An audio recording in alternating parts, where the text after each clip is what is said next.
Please have a seat. Hi, welcome to today's interview. So I'm William Yang, the HR manager.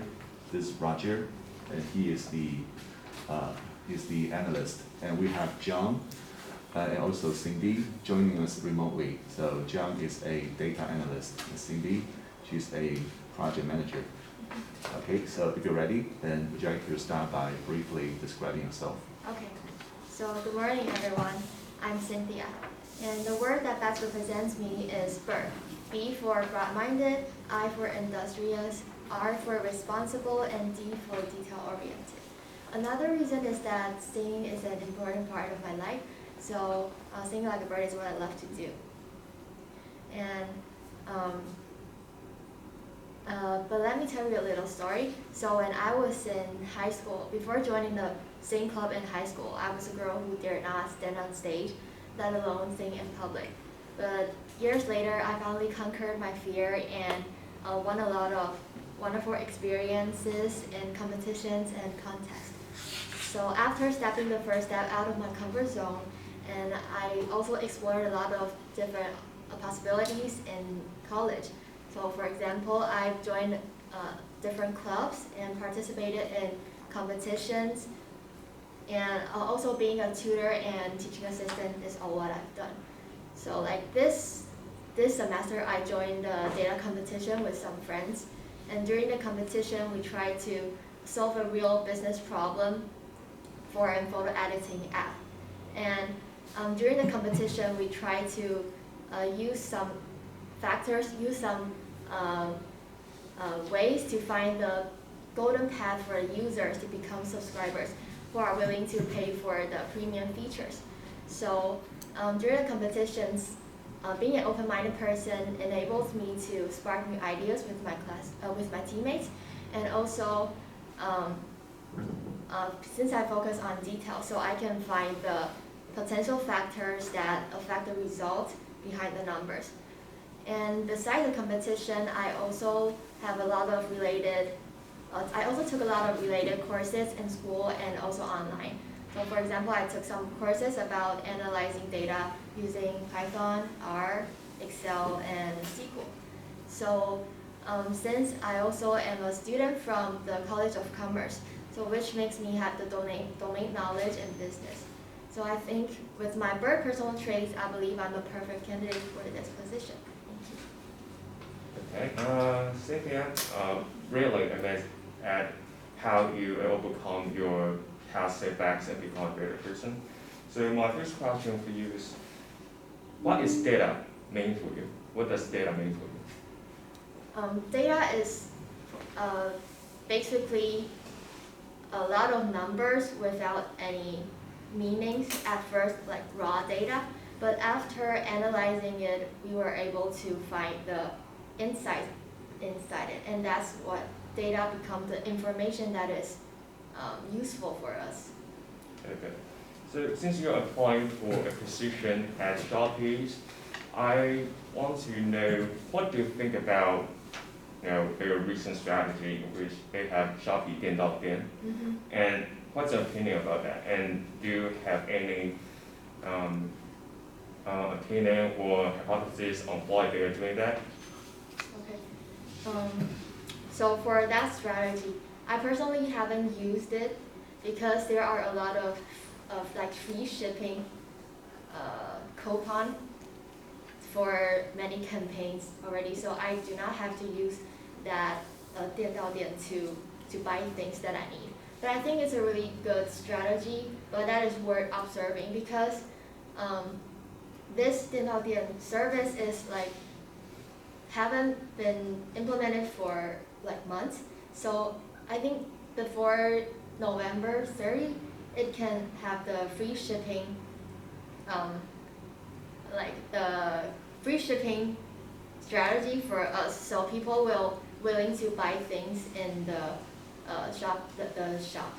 But I think it has to compete with the convenience store, because also in convenience store they offer this delivering service. So I think they have to, this is a strategy that is worth observing because there are still many competitors outside, and we have to observe what is the result after the free shipping, the free shipping strategy for the customers is over. Okay. So maybe please mention some important data points that might help you with analyzing if this strategy is good or not. So let's mention some data points, maybe three most important ones. Okay. So I think we have to know about the customer's preference. Like, do they prefer to do the shipping in convenience store or in the new 电到店 service?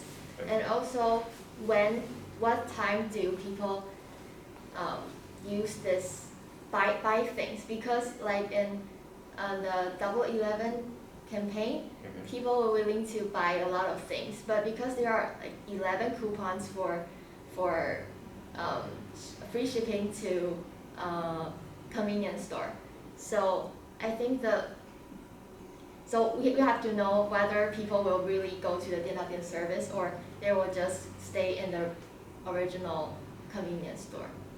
Yeah, because there are many convenience stores everywhere, but 电到店 service is only like 20 in Taipei recently.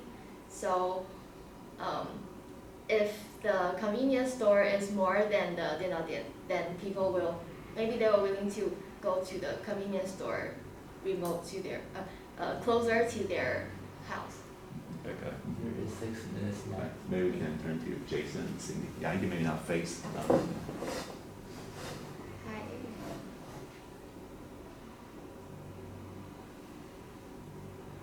Hi. I can go first. Hello, Jason here. So, as you mentioned in your introduction that you have a competition that building the classification models that classify whether a user will buy subscription or not. Yes. Can you share like more details about the specific evaluation metrics you use? Like because it's a binary classification problem, right? So what kind of metrics you use to measure the performance of your model? Okay, so actually we only have 1 week left when we know that we're going to go to the finals. So the first difficulty that we face is that the data is too large. There are 324 batches for us, and so it's hard to load the data. But our solution is to find like sampling and find 10 batches that we need, so that we were able to load the data faster. So this Sorry, may I interrupt you? So Okay. how do you decide how to sample it? How did you choose this 10 samples is good for you? Because the data is random, so we just randomly choose 10 batches. There are 324, and we chose like number 1, number 8, like 16, 30, 32, 64, something like this, and we choose 10 batches. Yeah. Okay. Okay. Go ahead. Okay. Sorry. Yeah. Okay, so after we chose the 10 batches and we analyzed some users' behavior, and we thought of a campaign to analyze. Like our golden path is to stimulate the people to become subscribers. So we cluster the customer into 3 groups by using k-means. Yeah, so we found that there are 3 groups of people, and we want to customize the advertising according to the different patterns of the 3 kinds of customers that we found. There is 2 minutes left. And you say you use k-means and use 3 cluster. Like, why did you decide 3 cluster instead of like 3 or like 4 or like 5 cluster? Oh no, I mean that we use k-means to find 3 groups of people. Yeah, because we don't have much time, so we can only use we cannot use like more complicated machine learning method, so we use k-means to analyze it. And once you cluster them into 3s, like how do you scale like within the cluster which user will have this, like will buy the subscription versus not?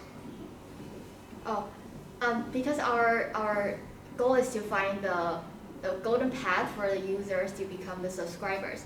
So we decide to decide on the different advertising campaign according to how the three groups of people behave. Okay.